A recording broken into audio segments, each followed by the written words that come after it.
Welcome, Simon Roche. I'm very pleased to have you here on the Rubicon DK show. The reason why I invited you here is because I've been following the situation in South Africa for a while, and it seems to me that things are going really downhill in a manner that is, really troublesome for especially white people. Well, I mean, the plight you came with was I think was very good. But I mean, maybe you could just recap on how is the situation in South Africa right now, and what's your message to the international audience? Well, Oscar, perhaps the best way that I can begin to answer your question is to explain who I am and who I represent very shortly. I am the foreign affairs spokesman for an organization called Suidlanders, which is a civil defense organization constituted under international law. Following World War II, there were some agreements, new laws, new treaties, the Geneva Conventions, and then subsequently the protocols additional to the Geneva Conventions, which were enacted to protect or to govern the prosecution of war, I beg your pardon, in the case of the Geneva Conventions. And then the protocols additional were intended to govern the circumstances of civilians in war. And they permit for identifiable ethnic groups to prepare for a crisis, not with nuclear-powered submarines or atom bombs or anything like that, but to prepare lawfully and legally and in a good way, a decent way, a respectable way, if they perceive that their ethnic group may be targeted, may be the victim of ethnic crisis, perhaps civil war or nationwide anarchy in their particular country. And with that in mind, if you ask me, how are things in South Africa at the moment and what is our message? Our message is to tell people that things in South Africa are not good.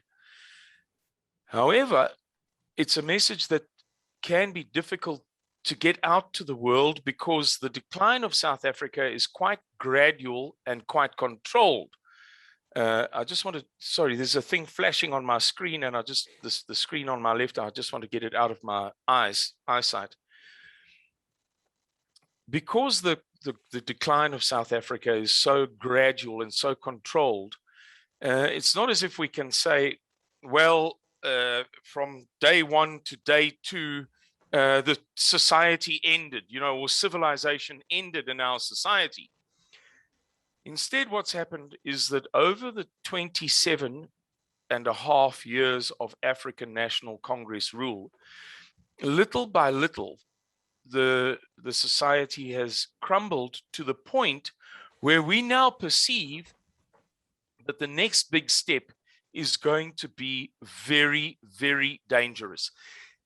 In other words, initially, after the African National Congress took the reins of power in South Africa, there was some crime, increase in crime.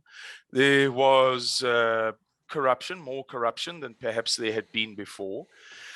There were some very poor decisions taken by the government, but it wasn't enough for anybody to say, oh, the end of the world is coming, like the Asterix and Obelix comic, the sky is going to fall on our heads. However, 27 years later, we are now in a position where we can say, look, the unemployment of youth in South Africa is 74% according to the narrow definition. According to broadened definitions, in other words, including really everybody who is unemployed, it's greater. The overall unemployment in South Africa, according to the narrow definition, is about 44%. But if you count all of the people who do not have a job, who want a job, which really should be the definition of unemployment, then it may be as high as 60%. We saw in July, to move on to another example, violence throughout our most populous province. We have 9 provinces in South Africa. 11 official languages, as a matter of interest to your listeners. And in the most popular province, which is the historical homeland of the Zulu people, we saw 6 nights of fantastic violence. I mean, complete rampage that made the Portland riots at the beginning of last year in the United States of America look like a children's picnic. It was so severe that for a couple of months, there were shortages of food in that province. You know, absolutely everything was destroyed in many areas. And those are 2 examples, the unemployment and this violence that just spiraled completely out of control, which illustrate, I'm sorry, this has been such a long answer, why we are very concerned, very afraid for the future of South Africa.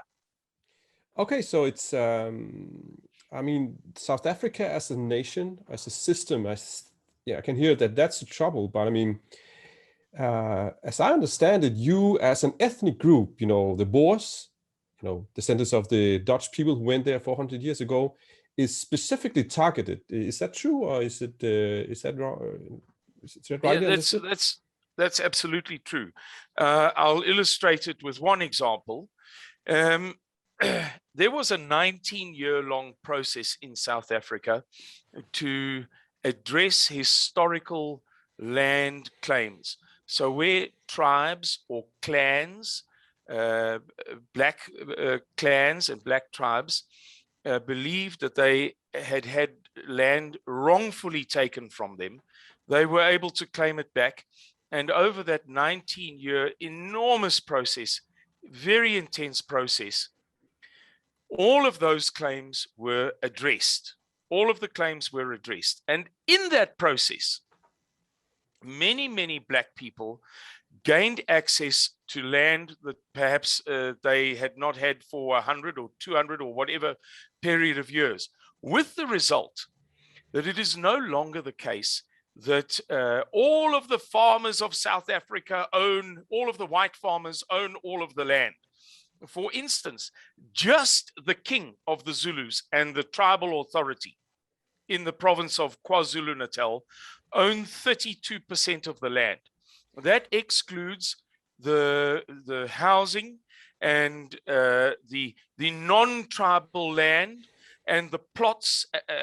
We call them plots in South Africa, too small to be a farm, but much bigger than a garden, perhaps, are owned by black people. So overall, the power balance, so to speak, of who owns what has changed completely. And it is even the case that the number of black farmers in South Africa is approximately 1/3, roughly 1/3 to 1/4 of all commercial farmers in South Africa are black.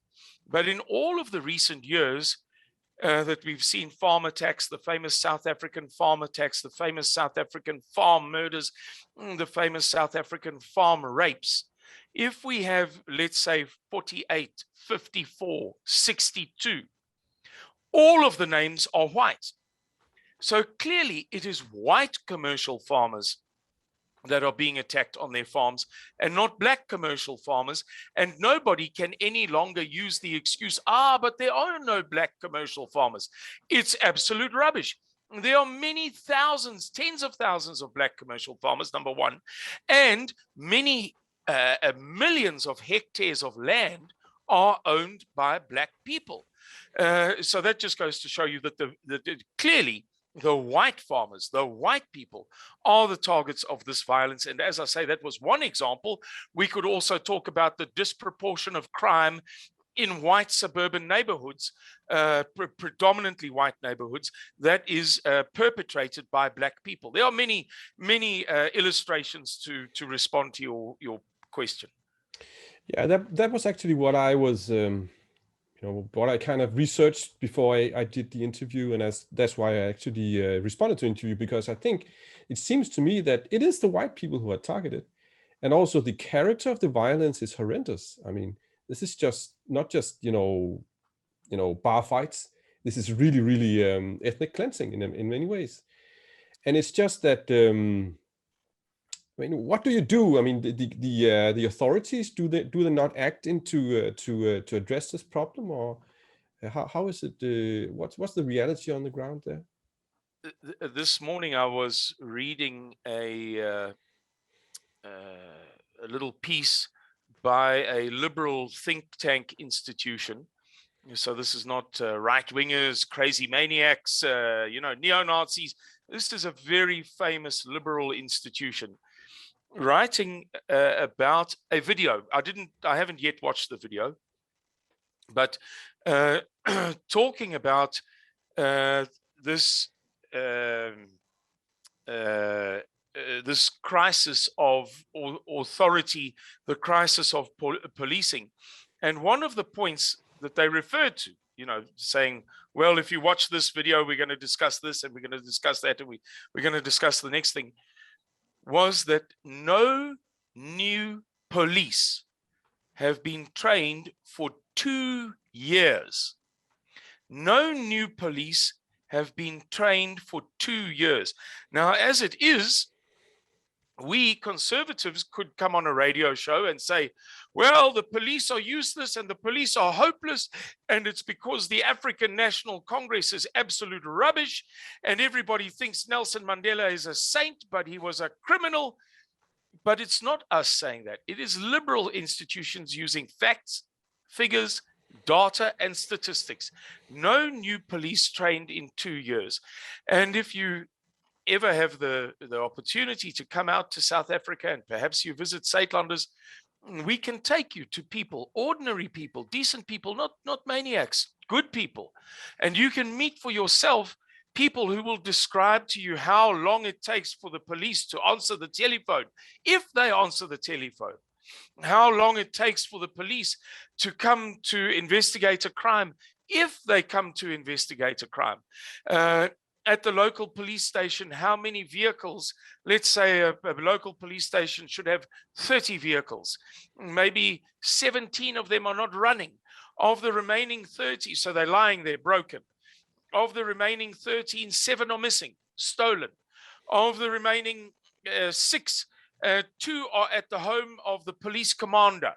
He's using them for private business. 1 is at the home of the deputy commander. And so the police have to patrol an area of, let's say, 1,000 square kilometers, which is not big by South African standards. That's 10 by 100, if you like. In rural areas, they have maybe 3 vehicles for 24 hours a day, supposed to go in every direction. And so the story goes on and on and on. There's no shortage of examples to illustrate that the authorities are impotent and they are incapable. They just cannot run a country. It sounds like a broad sweeping statement, some kind of something that a crazy person would say, but it is the truth. Financially, we have no money left. Employment, 44% at least of the people in South Africa are unemployed. 74% of the youth at least are unemployed. There are potholes on the road between where I live and the next town. The potholes are so bad that a 45-kilometer journey will take you over an hour, because you have to drive 30 kilometers, 20 kilometers, 12 kilometers an hour just to pass through the potholes. The reality is the authorities are hopelessly unable to do anything about farm murders or about the tremendous violence that occurred in the province of KwaZulu-Natal in July, when it was the local communities, the Indians and the white people, whose suburbs were being attacked. The Indians, we have the largest community, a population of Indians outside of India lives in South Africa. And it was these Indian guys and these white guys who took their hunting rifles and their pistols and their pellet guns and their catapults and made barriers at the entrances to their suburbs and stood against these thousands, these marauding hordes of thousands upon thousands of people, because the authorities are impotent. What a nightmare. Yeah.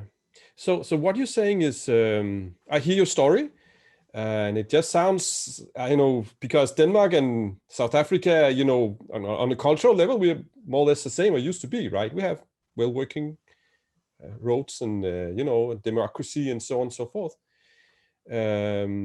Just to hearing is like, it's going from normalcy to a nightmare. But so essentially the system is breaking down, and this leaves the citizens of the country to do whatever they want. And this brings actually that's kind of the what brings the civil war, because if there's no authority, people, they start to, then it returns to the strength of the this is what do you call if law disappears, it goes to the strongest person is the one who will prevail and get the power. I can see. Yeah, So, I'm looking for. Sorry, yeah. I beg your pardon. No, it's okay. I'm trying to understand what's going on. What is going on is essentially the system is breaking down, and it just leaves people on their own, right? And then crime rises and all this. So isn't it possible to invest in more security? Couldn't you just give more money, or is it so corrupt that you cannot solve the problem right now? Oh, it's so corrupt that there's no hope of fixing it. Every time that there's been a ray of hope suggested by the media or the elites or the establishment or academia, many white and Indian and colored people, the mixed race people of South Africa, insist, they demand to be called colored. Those people who are to some extent excluded from the mainstream of politics in South Africa, whenever the media and the establishment say, oh, the next president is going to be a great guy, or don't worry, there's going to be a commission of inquiry into crime over this 27-year period, people have believed it, and they've clung to that hope. But it's now reaching the point where people simply don't believe it anymore, and they shouldn't believe it, because every single good thing that the African National Congress has promised has never been realized. If I think objectively, if I attempt to be objective, perhaps I'm not the right person, but I'm going to try, about the achievements of the African National Congress. I can think of one good thing in 27 years. Since they assumed power. I'm not talking about the struggle before that. I'm not talking about forcing a situation in which multiracial democracy had to be admitted in the society. I'm talking about since they've been in power. The one good thing that I can think of is that they've built many little houses, tiny little houses for poor people. But I was the technical director of a very famous African National Congress elective conference, the most famous one ever. And I was one of just 5 people in that room who was not an African National Congress member. And one of my team was a very, in the old days, he was a very active African National Congress revolutionary guy. And it just so happened that he had gone into the industry in which I was involved. And so he was standing next to me while we were controlling the conference. And somebody was giving a speech, and he muttered under his breath, and his name is Ugly. That's the name his mother gave him. And I turned to him and I said to him, Ugly, what are you complaining about? He said, these guys are bragging about the houses that they've built us. But you whites built us, the houses you built were so much better. My point is that these guys have done nothing good. And it sounds like a radical thing to say. It sounds like a racist thing to say. It sounds like the words of somebody who yearns for apartheid, who yearns to have the privilege of white colonialism. But I tell you that if you look at this thing objectively, you cannot find any good. I brought up a page here on the internet to illustrate something for you. And there's lots and lots and lots of information. I'm going to be very, very brief. According to a recent survey, The third most dangerous city in the world is in South Africa. The fourth most dangerous city in the world is in South Africa. The fifth is South African. The seventh is South African. The 14th is South African. And the 19th most dangerous city in the world is South African. So 3 of the top 5, 4 of the top 10, and 6 of the top 20. This is not done by neo-Nazis. You know, they don't do this research. This is done by liberal university associated institutions that receive money from George Soros and Bill Gates and whoever else. This must mean something. So what can we do? I mean, if the system is breaking down, what can we help you with? What is, if you wanted us to do something, what should we do? I mean, getting you, attention is one thing, but I mean, if the system just keeps breaking down, I mean, there's no repairing it, Oscar.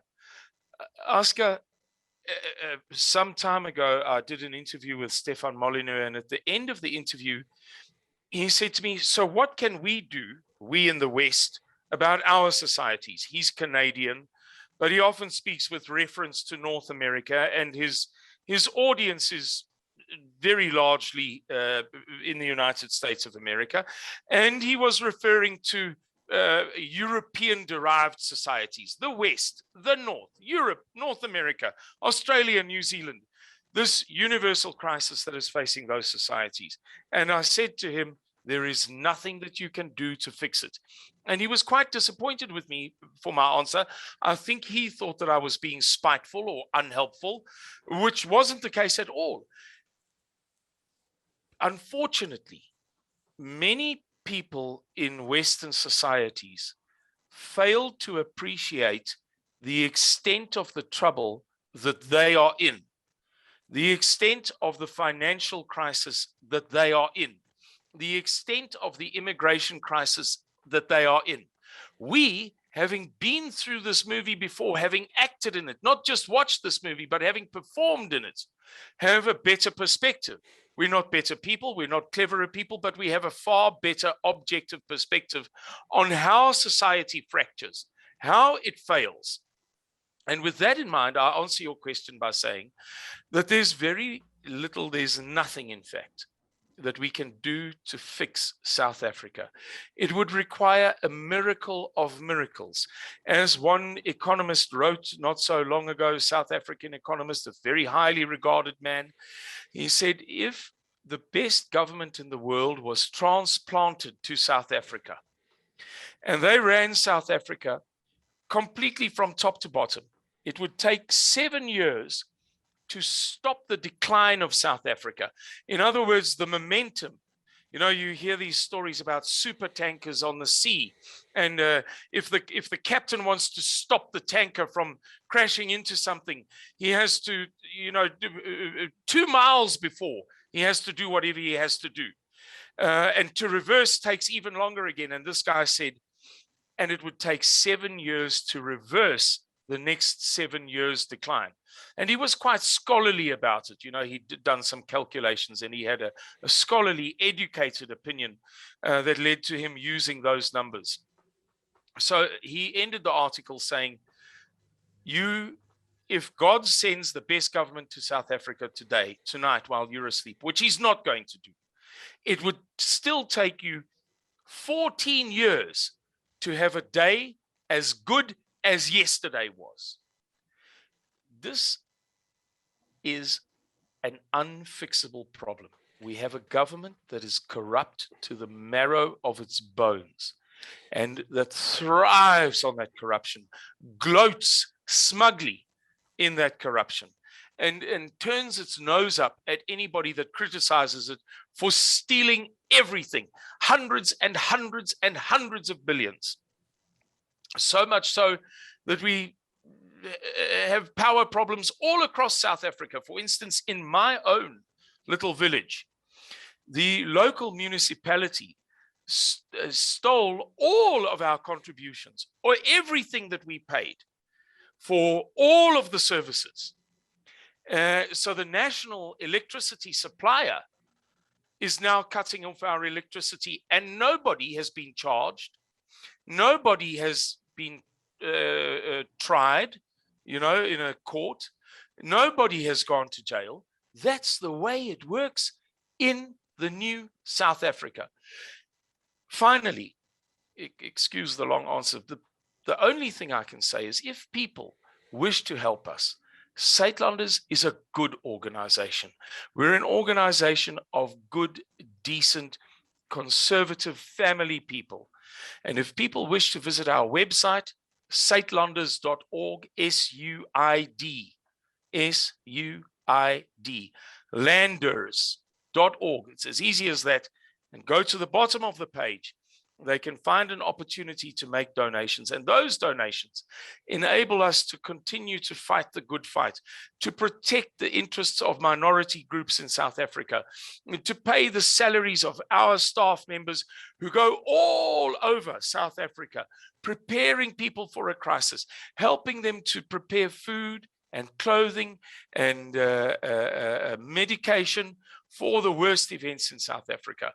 And much of that was put to good use during the terrible riots from the 8th to the 14th of July in the province of KwaZulu-Natal this year, when it was Suidlanders who were providing the bullets for the guns to defend the houses and the families.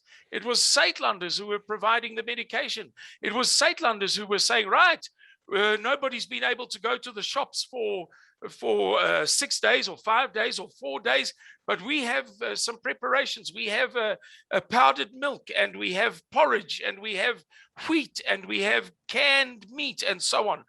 We want to continue to do that work. It's good work, and but don't you have your answer there, right? That's the answer, right? My point is just with I sympathize with your work, and I think you're doing a tremendous work. And my point is, I mean, that's really one of the answers to this crisis is community, right? Is supporting the community. Because if this community is strong, you can actually help each other. I mean, if the nation falls, if the system falls, someone else has to take the role of security and welfare and all these things. And then, I mean, the lay of the land, the situation is that someone has to do it, and you're doing it, and you seem to be, a serious and good organization that actually are able to do things. So that's one of the answers. What do? You support the community, and if you want to, if people from around the world want to support your community, your organization is a possible. Gate into that. I mean, there are many people around the world who wants to support you. I mean, Russia, for instance, they gave you some help. Israel has doing a lot of things, and also in the US has been doing things. And so if the state falls, community has to take over. And if you are, family oriented and you're well organized and stuff like that, then that is actually the answer, isn't it? I mean, that you guys do something. Yes. And then, how you're going to organize it is up to you, of course. I mean, it's a democratic country, so I suppose you probably someone chose you, right? You didn't just put your way up yourself, but you were elected by someone in your background. But also, I think that's one of the things I think could be important is actually if people want to migrate from South Africa into a more secure place, maybe that is also an opportunity. I saw Russia. They are actually giving places to from South African farmers, which is also an answer to your plight, right? That we can see that you're in trouble and we want to help, and there's a lot of land in Russia. So why not? But I know that the system is falling down, and there has to be something else. And all I can see right now, which will actually work, is community support. It also is on the ground, right? It's and it could be from people to people. You can do as just a normal people. You can send $10 to you guys, and then that will pay for food and for things like that. But also, I think what is really important is also kind of an international discussion on South Africa, because if the nation falls, if that the rainbow nation we all wanted to succeed, if it falls, right? and people like you are really in trouble, we should discuss what's the next step, because we can't just keep on going to, believe that the South Africa will work if it doesn't work. I mean, as you say, we're in a situation where it doesn't work anymore, and we as an international community should be prepared to take that, that difficult discussion, really difficult discussion that goes beyond race and political system, and say, what do we do? People are dying, right? Yes. And a good starting point is, of course, to support organizations like you. That was why I responded to you guys, because you are on a community level. You do a difference, I think, and that's one of the really difficult discussions we also have to discuss. And I know this is also controversial, but I now want to change. It's also security, because you say you're actually paying for the bullets, right? But you're in a situation where you have to do it, otherwise you'll be in a very difficult situation. And I think that we should accept that, essentially, as long as it's not, neo-Nazi colonialism bullshit, but people who are actually just defending their homes. We should accept that there is a security situation that we have to support somehow, right? And that's also, as I hear it, and I have trust in you, you're doing it in a way that it's not about taking over South Africa, but it's about defending your own community, right? Yeah, look, we foresee a complete breakdown in South Africa. We foresee civil war in South Africa. We believe that if you look at the trajectory of South Africa, if you equate South Africa to a ball flying through the air, then you have to admit that this ball that you see flying through the air is not showing any signs of slowing down or stopping in midair or reversing or veering off in a more positive direction, perhaps like a Australian boomerang. So logically, just logically, we believe that this is going to end very, very, very badly, and that we are all going to be called upon to defend our communities. And sadly, once people see other people aggregating as a group, as an ethnic group, they assume that it must be some kind of white supremacy thing. But many of us, and I am one of them, participated for many, many years very directly in endeavoring to make the new South Africa Rainbow Nation a success. I'm not going to reiterate my pedigree here. I've said it in hundreds and hundreds of interviews, and I think it's beginning to sound a little bit stale, but I worked very, very hard to build a good new South Africa.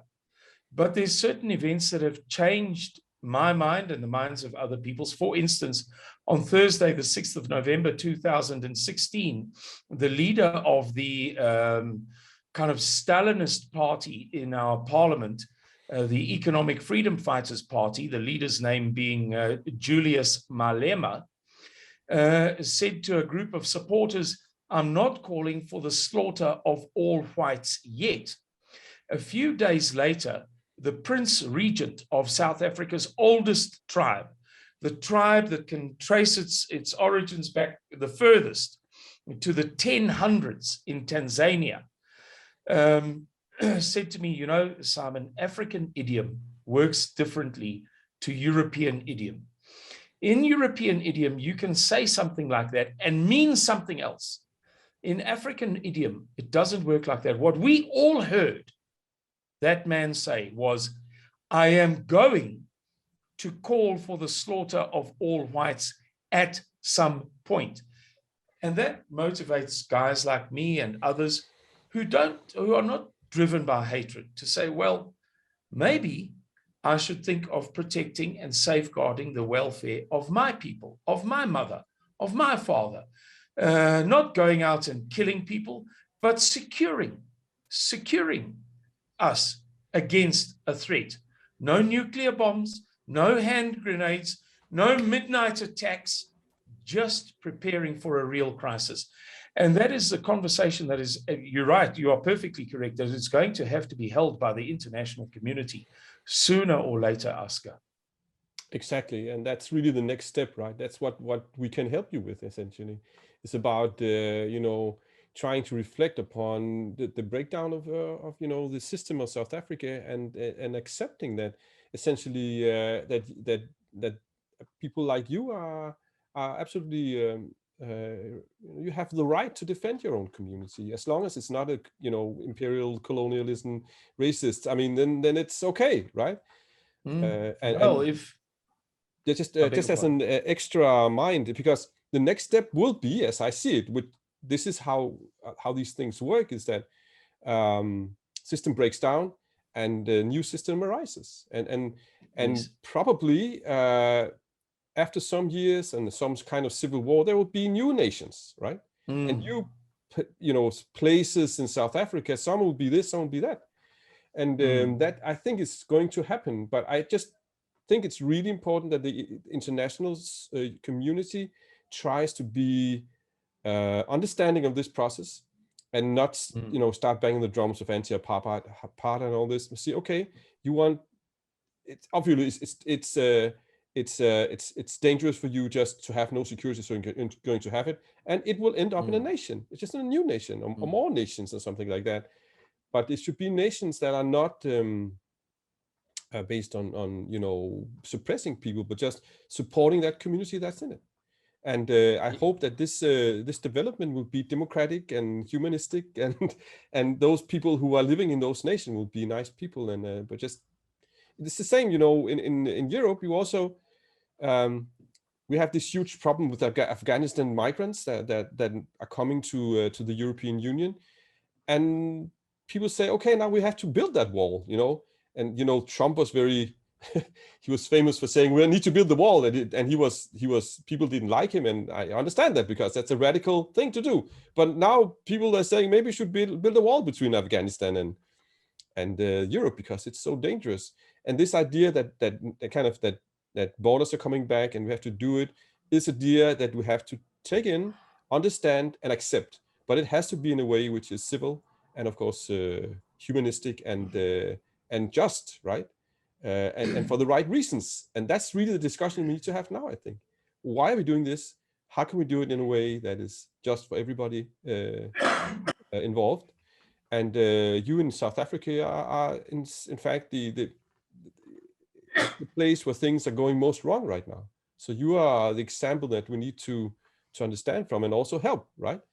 Because I know that it's difficult to change your mindset on a thing, but rapes and targeting on minorities like that it's not okay, and the international community has to take that into consideration, and of course help you also in terms of political acceptance and also support in the international community. And I think the churches around the world, I hope that they will understand this on a community level, and see that you are doing something just for your community, and hopefully accept that this is not about the negative facet things, but about just things, right? Yeah, I agree very strongly with you. However, sadly, what has happened over time is that the church, I talk now about the universal body of Christ, so I'm making a very great generalization, and I would ask you and your viewers to be a little bit patient with me, or a little bit tolerant. But the church, over time, the universal body of Christ, has become so attached to some version of, or some echo of, or some reflection of, I'm generalizing, something like liberation theology, that it's difficult now for the church to adopt an objective position. It's almost impossible for the church to be objective, because it is so closely aligned to the revolution, to emancipation, to the liberal values that are now quite pervasive within the church. I don't want to confuse different topics, but I think that people understand what I'm talking about, whether they are more to the left or more to the right. It doesn't matter. It really doesn't matter. But we see phenomena in the church like gay marriage, and willy-nilly divorce that weren't common 40 years ago. The church as a universal body, the universal body of Christ, clearly has drifted in a certain direction in the past half century.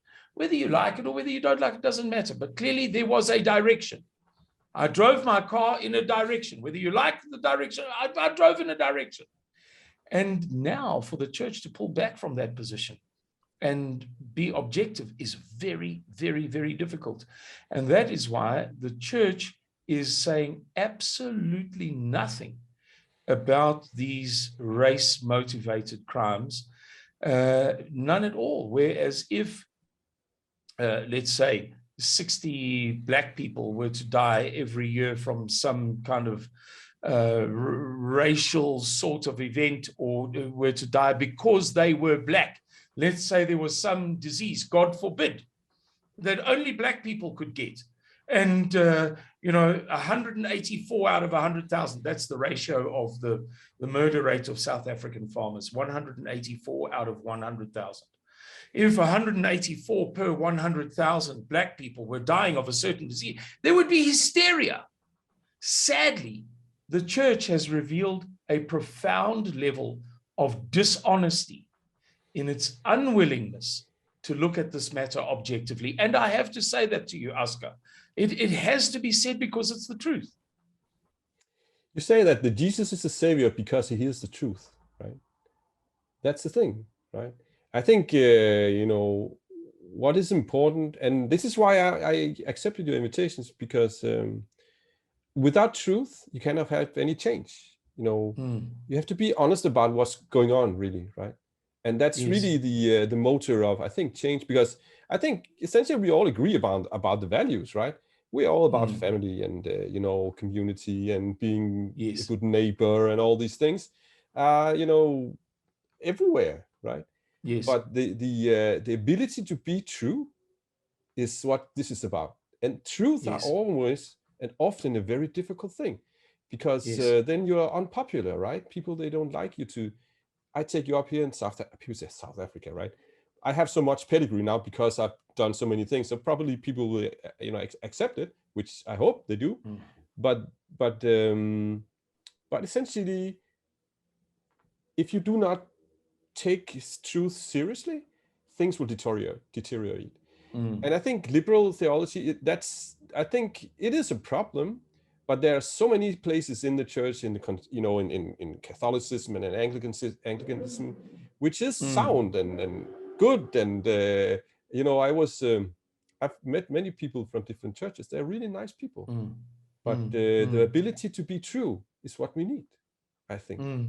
That's really the answer. I agree with you. 4 years ago, in early March 2017, I undertook a 6-month tour of the USA to raise awareness of what is truly happening in South Africa, to tell people to their faces what the media is unwilling to tell. And prior to going on that tour, I sent, I think it was 936 emails, if I remember the number correctly, to conservative churches in the United States of America. So I had quite a targeted approach, a big approach, but targeted. And you know that not even one sent a reply back. But if I had been, and I use this example, it might be absurd to some people, but I certainly hope that they don't think it's a cruel example. It's not meant to be.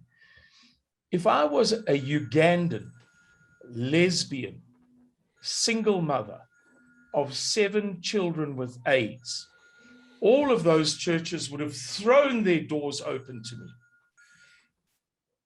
We understand that people are afraid, that in the zeitgeist of today, in the Overton window of what it is permitted to say and not to say of this time in which we're living, people are too ashamed, too afraid to associate with organizations like Suidlanders. Never mind that nobody's ever proven that we're, neo-Nazis or something, because there is no proof, there is no evidence, there's nothing there. That's not who we are. But people immediately, oh, it's a white organization, constituted under the Geneva Conventions. Oh, that we can't associate with organizations that are white.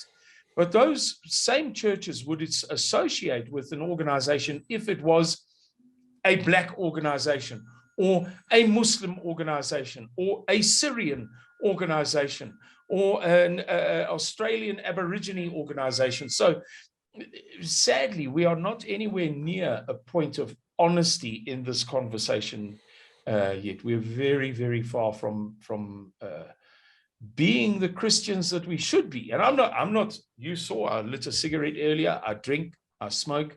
I'm not a particularly religious guy. I'm not a holy guy, but I took a decision that the weak people sometimes need rough guys to stand for them.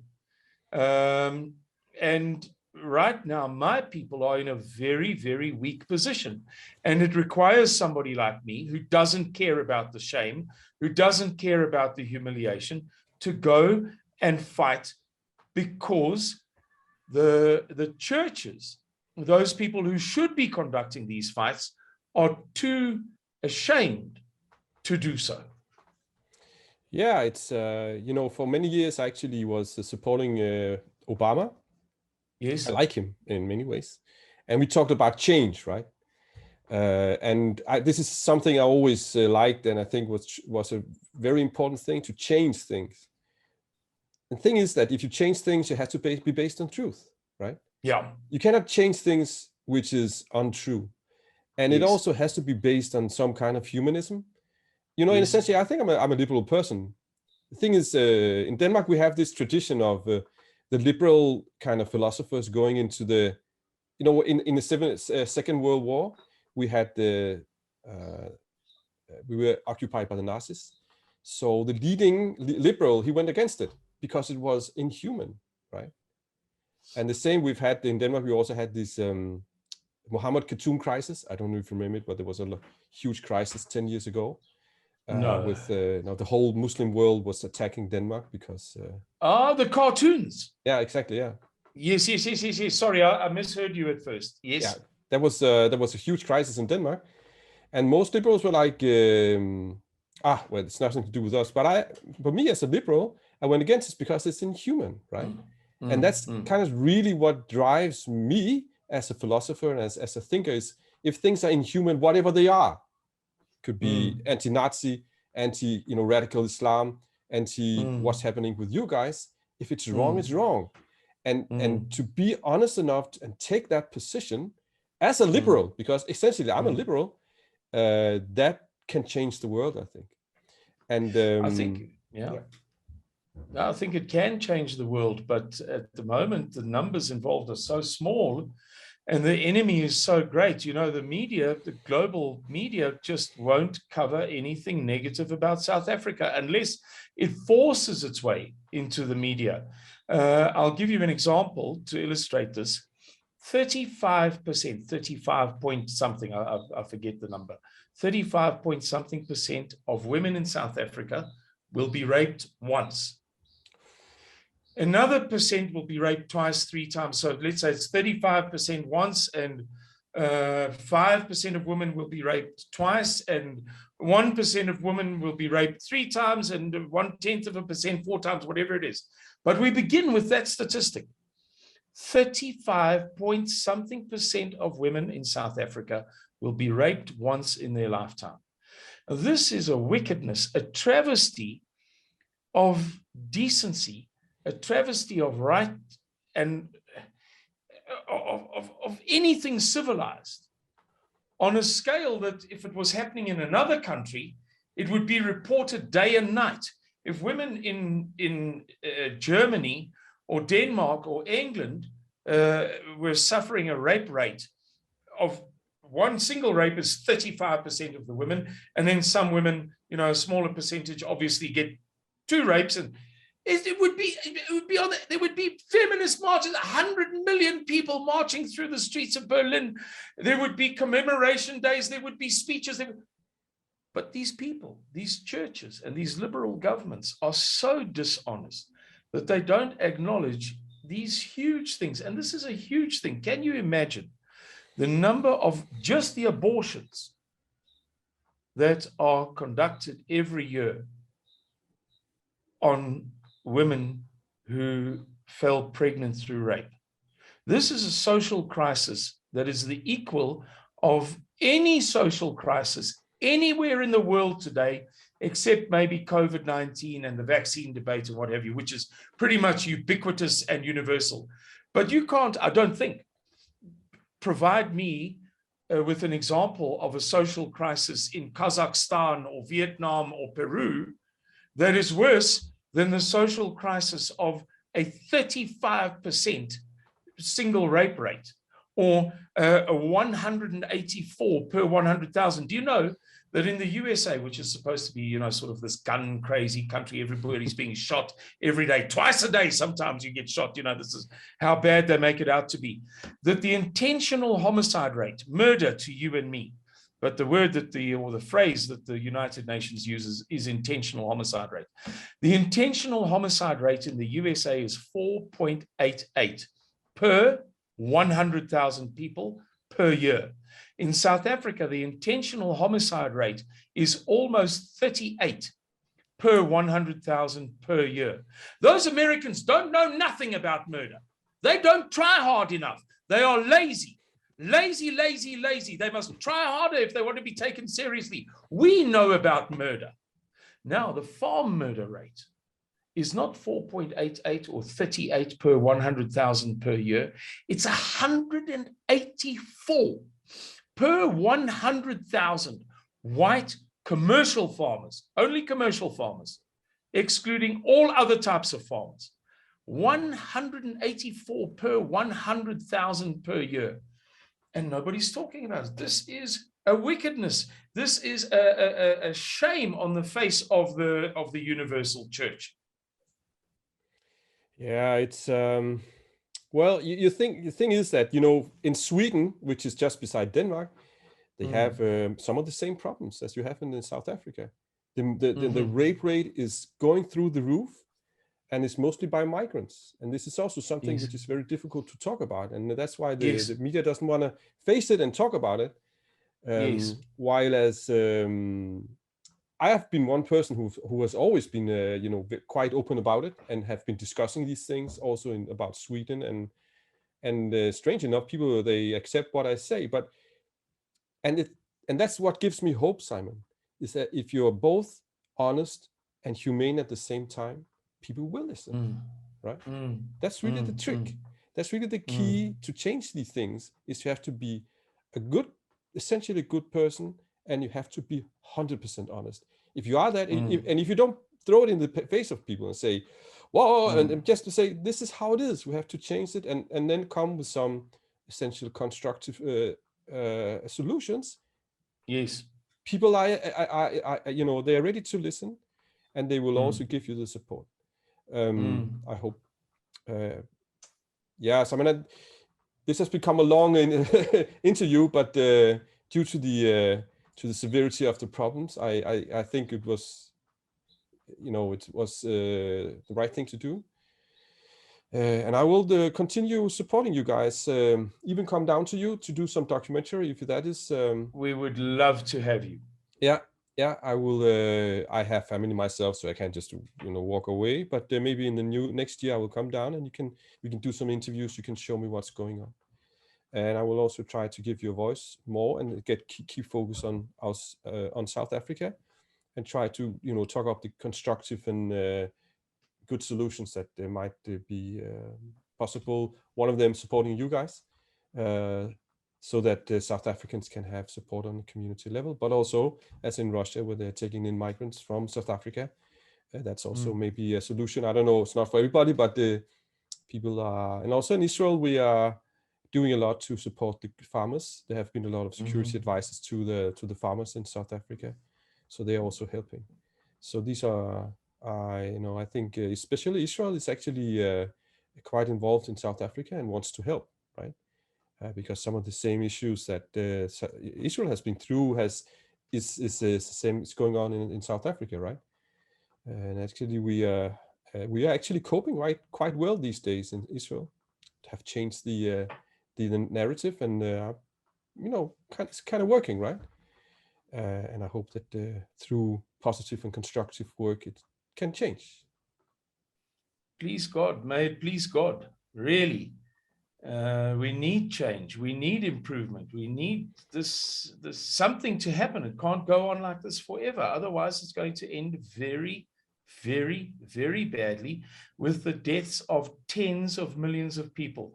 If a civil war erupts in South Africa, the simple reality is that it will immediately schism or fissure along racial lines, and that will lead to untold death in this country. Something must be done. You should start building some walls. We are, believe me. I know that this is controversial to say, but I mean, we're actually doing it in Europe right now. And also maybe you should consider doing in South Africa to support your community. Maybe just small walls, but some walls that will actually, make it possible to have some shelter. Yeah, we're doing it. I don't want to talk about it now, but we are working on exactly that. Simon, I think it's been a really nice interview, and I hope that you will get the support that you need. And to my viewers here, please consider contributing to the Suidlanders. Maybe they will actually really change the world to make it a better place. Thank you very much, Oscar, for having us. We are grateful. We appreciate it. Thank you. Thank you.